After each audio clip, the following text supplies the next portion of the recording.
కేటీఆర్ గారిని చూస్తే నాకు ఒక సామెత గుర్తుకొస్తుంది. అదేంటంటే అమ్మకు అన్నం పెట్టనోడు పెద్దమ్మకు చీర పెడతాడట. 10 ఏళ్ళు తెలంగాణని పరిపాలించారు.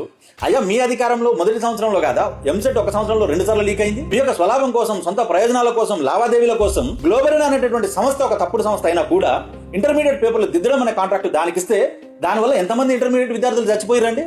AEE పేపర్ ఎన్నిసార్లు లీక్ అయిందండి. గ్రూప్ 1 పేపర్ 2 సార్లు లీక్ అయింది. అసలు పప్పు బెల్లానికి అమ్మినట్టు అమ్మిరు గ్రూప్ 1 పేపర్లు.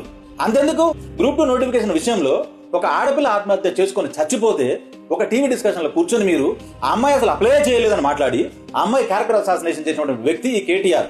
ఒక మాట నేను చెప్తాను, అమ్మాయి అసలు గ్రూప్స్కి అప్లై చేయలేదని అంటాను, తెలుసుకోండి.